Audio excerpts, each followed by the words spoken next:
Welcome my YouTube channel smart study KP. Science top 15 Qs और exam most Qs सभी प्रतियोगिता परीक्षाओं के लिए महत्वपूर्ण विज्ञान के क्वेश्चन है। क्वेश्चन अपन स्टार्ट करने से पहले एक बार स्मार्ट स्टडी केपी चैनल को सब्सक्राइब एंड शेयर करें ताकि सभी स्टूडेंटों तक पहुंच सके विज्ञान के क्यूज।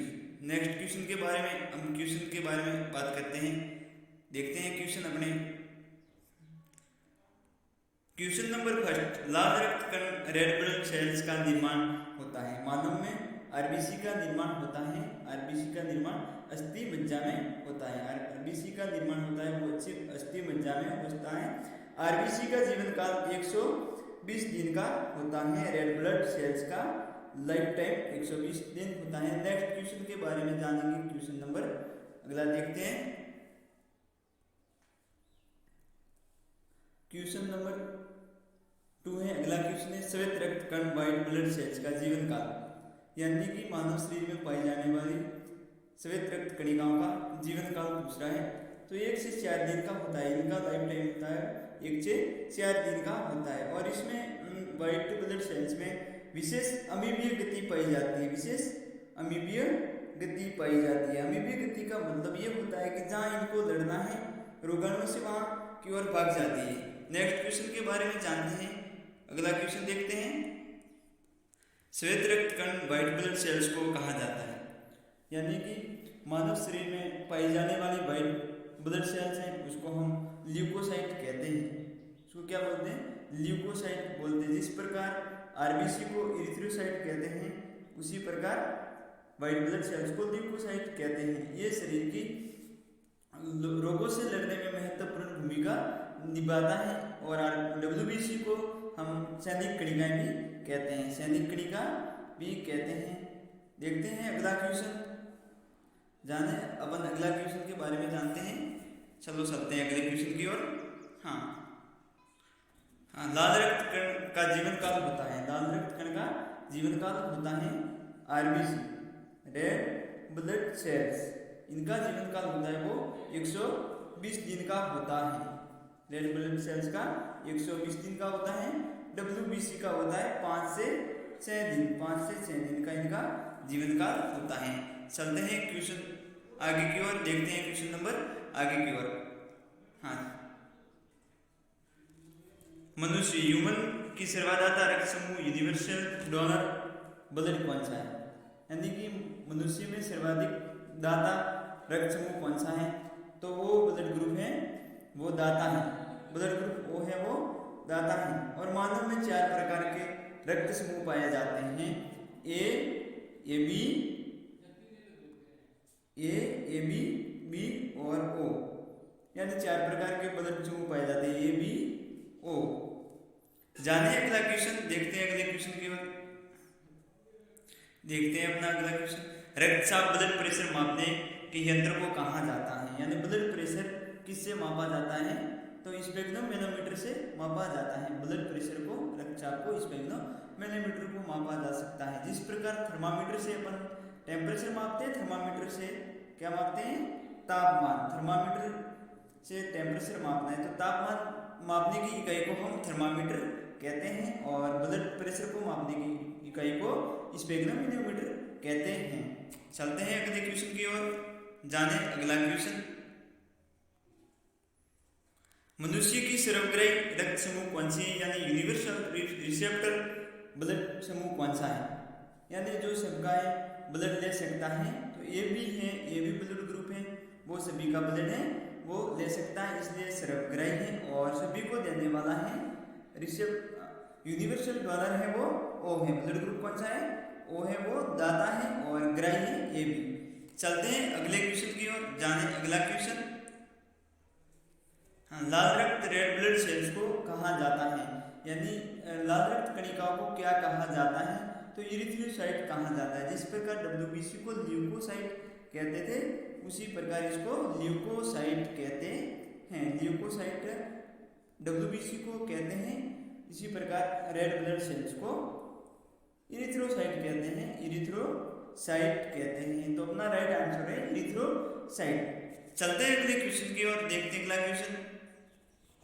हाँ, अगला क्वेश्चन है ब्लड बैंक कहलाता है, यानी ब्लड बैंक किसे कहते हैं? तो पलिया होता है, स्प्लीन होता है, इसको क्या बोलते हैं? Blood bank. हमारा बॉडी का जितना भी ब्लड है वो संचित रहता है पलिया में, और ब्लड का निर्माण होता है वो लाल अस्थि मज्जा में निर्माण होता है, लाल अस्थि मज्जा में ब्लड का निर्माण होता है। और ब्लड बैंक पलिया स्प्लीन को हम कहते हैं। मानव शरीर में यूरिया का निर्माण कहाँ होता है? यानी हमारे बॉडी में, ह्यूमन बॉडी में यूरिया का निर्माण कहाँ होता है? यकृत में यूरिया का निर्माण होता है। और सबसे बड़ी ग्लैंड है वो भी कौन सी है? यकृत ग्रंथि है, सबसे बड़ी ग्रंथि है यकृत ग्रंथि है। और यकृत के कई कार्य हैं, जैसे ग्लूकोज को ग्लाइकोजन में परिवर्तन करना, और विटामिन ए तथा विटामिन B12 का संश्लेषण व संचय करना इत्यादि इस यकृत ग्रंथि के कई प्रकार के कार्य। और ज़्यादातर ये मोस्टली यकृत होता है वो रिजनरेशन की पावर भी फुल पाई जाती है। रिजनरेशन यानी पुनरुद्भवन, जिसको हम कहते हैं कि एक बार थोड़ा बहुत खराब हो जाए तो वो अपने आप ही उसका उद्भव हो जाता है, सही हो जाता है। और यकृत को हम लीवर भी कहते हैं, जिसको लीवर मारवाड़ी बोलते हैं, वो इसी यकृत को कहते हैं लीवर। तो यकृत ग्रंथि है मानव शरीर की सबसे बड़ी ग्रंथि है, और मानव शरीर में यूरिया का निर्माण भी इस यकृत ग्रंथि में होता है। चलते हैं अगले क्वेश्चन की और नेक्स्ट क्वेश्चन जानते हैं, देखते हैं अपना अगला। हाँ, रक्त की अशुद्धियाँ किस अंग में जाकर संती हैं? यानी ब्लड में अशुद्धियाँ पाई जाती हैं वो किस अंग में जाकर संती हैं? मानव के किस अंग में जाकर संती हैं? तो वो वृक्क में जाती है। कहाँ पर जाती है? वृक्कों में जाती है। वृक्क का मतलब होता है किडनी। किडनियों में जाकर अशुद्धियाँ होती है वो शुद्धियों में हो जाती है, और फिर ब्लड का आगे ट्रांसफर होता है। चलते हैं अगले क्वेश्चन की ओर, जाने अपना अगला क्वेश्चन है क्रेब्स चक्र क्रेब्स साइकिल में किसका संश्लेषण होता है? क्रेब्स चक्र में किसका संश्लेषण होता है? तो पायरुविक अम्ल का संश्लेषण होता है क्रेब्स चक्र में, क्रेब्स साइकिल में पायरुविक अम्ल का संश्लेषण होता है, पायरुविक अम्ल एसिड का संश्लेषण होता है। नेक्स्ट क्वेश्चन के बारे में देखते हैं अपना क्वेश्चन नंबर अगला। लाल रक्त कणिकाओं या आरबीसी का शमशान या कब्रिस्तान किसे कहा जाता है? रेड ब्लड सेल्स का शमशान या कब्रिस्तान किसे कहा जाता है?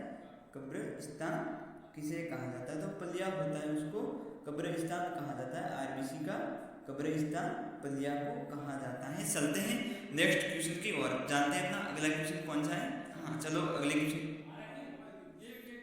शरीर का ताप नियंत्रक होता है, यानी शरीर का ताप का नियंत्रण कौन करता है? तो हाइपोथैलेमस ग्रंथि होती है जहाँ शरीर का ताप नियंत्रण होता है। ये ऐसे बोलते हैं हम कि जी नहीं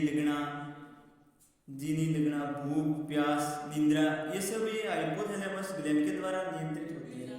तो ऐसे बदनाम तो प्यार करते हैं कि तेरे बिना जी नहीं लगना, नींद नहीं आना, ये सब ये हाइपोथैलेमस की खराबी के कारण होता है। हाइपोथैलेमस ग्लैंड के में नियंत्रित नहीं हो पाता है, इसलिए ऐसे बदनाम तो करते हैं प्यार को तो कि उसके बिना जी नहीं लगना, वो नहीं लगना। ये मोस्टली होता है जी नहीं लगना, ताप नियंत्रण करना, ये वर्दी वगैरह, ये सब भी ये हाइपोथैलेमस ग्लैंड के अंतर्गत होता है। चलते हैं अगले क्वेश्चन की ओर, जाने अपना अगला क्वेश्चन।